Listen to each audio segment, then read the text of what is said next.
Ok, señor presidente. Usted ha dicho que Ecuador está explorando, considerando otras opciones, además del Corte Internacional, para forzar o presionar a Gran Bretaña a otorgar el salvoconducto. ¿Puede ser un poco más específico? Lamentablemente no, porque eso está a cargo de abogados de la Cancillería y tienen que presentarme un informe al respecto. Pero lo que sí le puedo ratificar es que estamos explorando acudir a instancias judiciales internacionales para poder obtener el salvoconducto para el señor Julian Assange. Ok. ¿Y cuáles acciones sería preparado tomar si, en caso que Gran Bretaña irrumpiera la embajada, aquel tiempo y después? Bueno, eso sería algo inaudito e implicaría inmediatamente el rompimiento de relaciones diplomáticas con Gran Bretaña. Pero yo quisiera insistir en algo, ¿no? Esto no es un problema solo Ecuador-Gran Bretaña, es un problema mundial. O sea, sería atentar contra uno de los principios civilizatorios de los últimos siglos, la inviolabilidad de las sedes diplomáticas, y usted es inglesa, supongo. La principal víctima sería el pueblo inglés y Gran Bretaña mismo, porque si hace eso Gran Bretaña, mañana, ¿cómo va a impedir que no atenten contra sus embajadas alrededor del mundo? Y le aseguro que en Gran Bretaña tiene más embajadas que Ecuador. Entonces creo que sería no solo un atentado sin precedentes al derecho internacional, a la Convención de Viena, a la Carta de las Naciones Unidas, principios civilizatorios de la humanidad, sino una torpeza gigantesca, porque el principal perjudicado o la principal perjudicada sería Gran Bretaña. Entonces, en términos de acción específica, romperá las relaciones entre Ecuador y Gran Bretaña y en aquel momento en la embajada, ¿qué puede imaginar qué va a pasar en este caso? No sé, sin embargo, sí le puedo relatar algunos casos interesantes que han sucedido.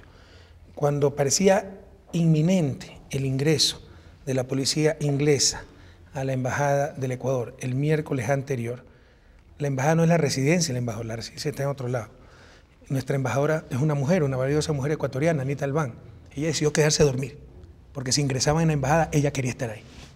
Ok. Y hablamos ayer durante los conversatorios de los delitos de Gran Bretaña en sus ojos, en términos de la ley internacional, como Malvinas, India, todo eso.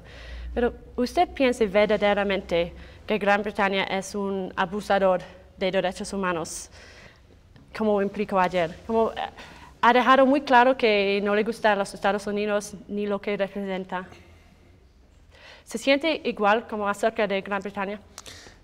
Mi querida, mire, usted está totalmente equivocada. Yo no soy antiestadounidense. Yo soy una izquierda moderna que no es anti nada. De hecho, he vivido 4 años en Estados Unidos. Tengo 2 títulos académicos de universidades de Estados Unidos. Quiero profundamente a Estados Unidos y al pueblo norteamericano. Pero tenemos que ser objetivos y claros. La política exterior de Estados Unidos, tradicionalmente, y sobre todo con respecto a Latinoamérica, ha sido terrible. De invasiones, saqueos, apoyos a dictaduras. A Inglaterra lo mismo, y eso tenemos que decirlo. Pero hay que diferenciar esas políticas de ciertos gobiernos del pueblo inglés, al cual queremos muchísimo, del pueblo británico. Pero, por ejemplo, Gran Bretaña fue una aliada incondicional de Pinochet. Y a Pinochet lo sueltan, no lo extraditan por motivos humanitarios, y a Assange hay que extraditarlo por no utilizar preservativos, por el amor de Dios. Entonces son graves contradicciones. Y vemos lo de las Malvinas, pues, y que era territorio argentino y una colonia inglesa a más de 14.000 kilómetros de Londres, enfrente de las costas argentinas. ¿Cómo se puede justificar aquello? Entonces, si nos molesta como latinoamericanos, no queremos victimizarnos, no somos de esa clase de izquierda. Hemos sido víctimas de políticas de explotación, de saqueo, de imperialismo, pero eso no nos hace superiores a nadie. Eso no significa que tenemos toda la respuesta. Eso no excluye nuestra responsabilidad en nuestra situación y de haber sido esas víctimas. Pero no queremos, no es posible, lo que nos revela es cuando vienen periódicos británicos o ciertos estamentos políticos, senadores de Estados Unidos, a hablarnos de derechos humanos, de democracia, cuando ellos han sido los aliados pues, a las dictaduras que ha habido en el continente. Cuando hemos tenido colonialismos como el de India. Entonces, una cosa es no recordar la historia y otra cosa es ser anti algo. Yo no soy anti-norteamericano, peor, anti-británico. Y queremos mucho al pueblo británico, al pueblo norteamericano, pero no podemos olvidar la historia y no vamos a aceptar esos discursos moralistas de buenas costumbres, de ética, principios humanistas, derechos humanos, democracia, cuando han sido los primeros en respaldar las dictaduras del continente, entre otras muchas cosas. Entonces, ¿qué piensa usted de William Hague? Que decía a la reina que Inglaterra no tiene eternos aliados, sino eternos intereses. ¿Se refiere a él? ¿A quién se refiere? No sé, es que estoy teniendo un poquito problemas con entender todo, pero no quiero usar eso porque es demasiado distracto. Pero entiendo más o menos. De William Pitt, el primer ministro británico del siglo XIX, me parece. Sí, cierto. Que le dijo a la reina Victoria cuando reclamó por las alianzas que había hecho, ¿cómo es que traicionamos a nuestros eternos aliados? Y Pitt le dijo, Su Majestad, Inglaterra no tiene eternos aliados sino eternos intereses. Yo creo que eso refleja bastante bien la moral de las relaciones internacionales. Lamentablemente todavía, mi querida Miriam, a nivel internacional es verdad lo que decía Trasímaco en los diálogos de Platón hace 3000 años, ¿no? La justicia es la conveniencia del más fuerte. Y eso se refleja bastante bien en las relaciones internacionales, entre comillas. Es que parece que William Hague fuera lo responsable para la carta, porque decía en la prensa que un abogado dio el consejo no mandar esta carta, pero William Hague quería hacerlo. Entonces estoy curioso. Confundido, le estoy entendiendo un poco mal. ¿Quién es William Pitt? William Hague. Ah, Hague, es que le estaba entendiendo mal. A ver, entonces borre lo anterior porque le entendí mal. Okay. Hague, el ministro de Relaciones Exteriores de Inglaterra. Ya, yo creo que fue un error enorme de su parte. Creo que el primer ministro Cameron debe estar muy enojado con su canciller porque además de la grosería, la desconsideración, lo intolerable de una amenaza así, sobre todo es una gigantesca torpeza diplomática. Pero además de la carta, ¿qué piensa usted de William Hague? No lo conozco. No. Ok. Los delitos. Usted ha dicho que los delitos de Julian Assange, de los que está acusado en Suecia, no serían considerados delitos en Latinoamérica. ¿Por qué? Bueno, eso no es lo fundamental. Eso es absolutamente irrelevante para el otorgamiento del asilo. Eso no ha sido considerado. Porque siempre hemos dicho que Julian Assange tiene que responder a la justicia sueca. Eso lo ha dicho Assange. Pero con la condición de garantizar su no extradición a un tercer país, que eso es lo que se teme, y ahí se teme por su vida o por la pérdida de su libertad en forma permanente. Pero ante una pregunta de un periodista sueco, que también dijo que estaba enojado el pueblo sueco, etcétera, ¿no? ¿Cuántos asilos ha dado Suecia? Y a latinoamericanos. Alguna vez nos preguntaron si estamos enojados o felices. También me da mucha pena que esté enojado el pueblo sueco, pero vamos a seguir tomando nuestras decisiones en forma soberana. Frente a esa pregunta, ¿ya? Yo sí le dije, mire, incluso los delitos, los que se acusa al señor Assange, ni siquiera serían delitos en Latinoamérica y en el 90 o 95% de los países del planeta. ¿Usted ha leído las acusaciones? Well, sí, pero hay uno que dice que Julian Assange usó fuerza para como abrir las piernas y entonces, ¿cómo es que eso no es un delito? Con una mujer con la cual conviví. Sí, pero ¿cómo es que no es durmiendo juntos en la misma cama. Pero forzar las piernas abiertas, ¿cómo es que no es un delito? Pasemos. Eso que lo investigue la justicia sueca. Pero, por ejemplo, el no utilizar preservativo en una relación de pareja, eso no es delito en Ecuador ni en América Latina. Pero es como romper el acuerdo del sexo. Después de haber forzado supuestamente esa relación, siguieron conviviendo. Entonces, si había sido por fuerza esa relación, ¿por qué enseguida no lo dejaron abandonado, no lo denunciaron? Pero no quisiera profundizar eso. O sea, eso ha sido irrelevante para la decisión tomada por el Ecuador y todos estamos de acuerdo que el señor Julian Assange vaya y responda ante la justicia sueca. Pero entonces, ¿qué diría usted personalmente a sus supuestas víctimas en Suecia? A las supuestas víctimas. Bueno, es que no estaban conviviendo con este hombre. Es que no siguieron conviviendo después. Es que una de las víctimas, después del supuesto delito, no declaró que que Julian Assange era un tipo ultra cool. Entonces, ¿cómo es que después se convierte en violador? Pues de la noche a la mañana. Entonces hay cosas bastante sospechosas en eso. Okay. ¿Y Ecuador tiene algunas cosas preparadas para Julian Assange en el caso que llegue a Ecuador? Como dónde viviría, No, qué no haría. tenemos preparado. O sea, hay que ir paso por paso. Lo primero es tratar de lograr el salvoconducto. Ok. Y hablamos también durante los conversatorios sobre la libertad de expresión en Ecuador. Es algo que se interesa mucho al mundo en este momento.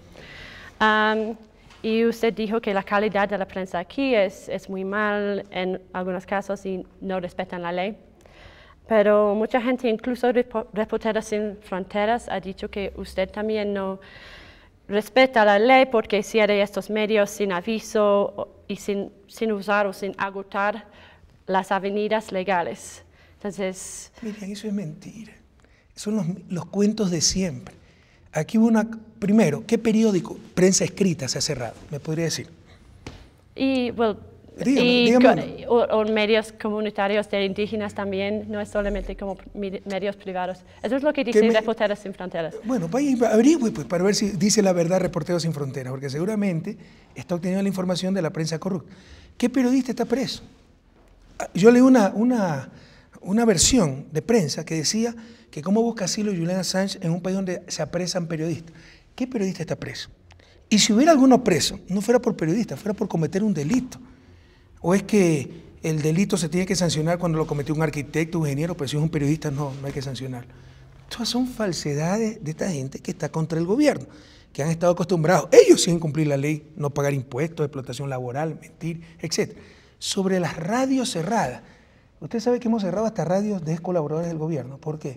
Porque en otorgamiento de frecuencias, tenemos un informe de Contraloría, que es algo independiente, ha habido una corruptela total. Nadie ha cumplido la ley. Hay faltas administrativas, técnicas. Al ministro de Telecomunicaciones se lo amenazó con llevar a juicio político por no sancionar las concesiones mal otorgadas, los incumplimientos legales. Así que se ha hecho una revisión de todas las frecuencias y se han cerrado, creo, 20 radios. Si no tenemos razón, que nos denuncien. ¿Por qué nos demandan? Porque saben que tenemos la razón. Y gran parte de esas radios son musicales. Y ahora la versión al mundo se cierra sin previo aviso de forma arbitraria, radios opositoras al gobierno.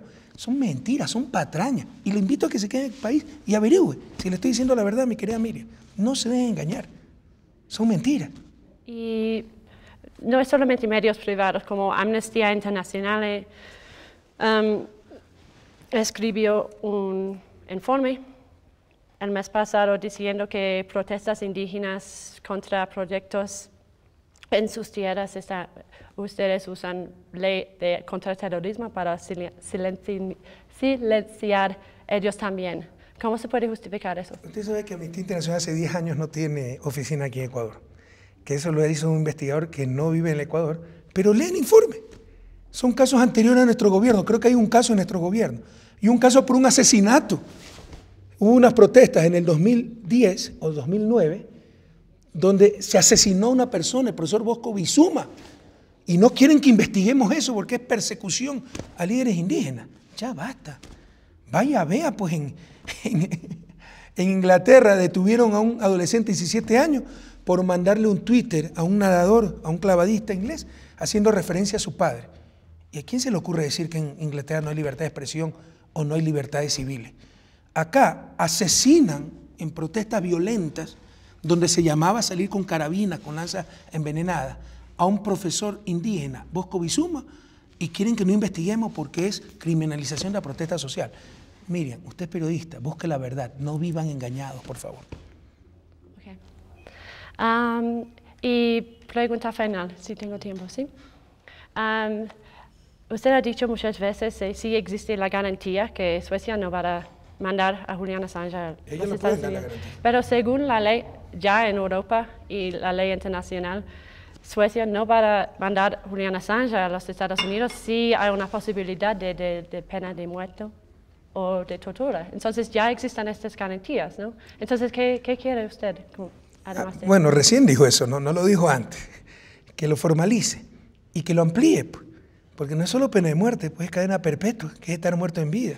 Es no tener el justo proceso, es estar aislado, es ser torturado, porque usted sabe que se legalizó la tortura en Estados Unidos. Pero es tan fácil como esto, ya dio el primer paso, después del asilo Assange, del resto. O sea, que no relativicemos y digamos, no vamos a extraditar a un país donde existe el riesgo de pena de muerte. Que diga sencillamente, no vamos a extraditar a un tercer país. Y maravilloso, Julian Assange va a Suecia a responder ante la justicia sueca. Ok, gracias. Tengo que hacer mis preguntas muy rápido en inglés para el video. Entonces, sí, usted puede como actuar como estoy preguntando la primera vez. Gracias, muy rápido. Okay. Mr. President, you said that Ecuador Mr. President, you said that Ecuador is exploring other options besides the criminal court, the International Court of Justice. You've said that Ecuador is exploring other options besides the International Court to pressure or force Great Britain to grant the safe conduct to Mr. Assange. Could you be more specific?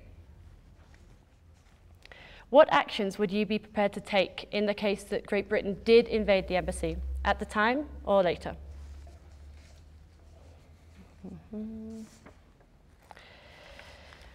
We talked in the press conferences yesterday about the crimes that Great Britain has committed in your eyes in terms of international law. But do you genuinely think that Great Britain is an abuser of human rights? You've made it clear that you don't like the US and some of the things it stands for. Do you feel the same way about Great Britain?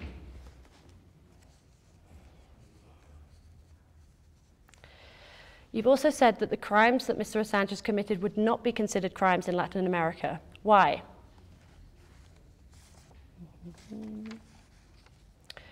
And what do you think of William Hague? I didn't understand this. William Hague. We've spoken a lot about freedom of expression during this case. And you've said that the quality of the press here isn't good, that they're not respecting the law, it's those kind of media that get shut. But many people, including with Reporters Without Borders, have said that you yourself don't respect the law because you will go and close them without advance warning, without exhausting all legal avenues first. So how can you justify these kind of actions? You've also silenced indigenous protests. How can you justify these kind of actions?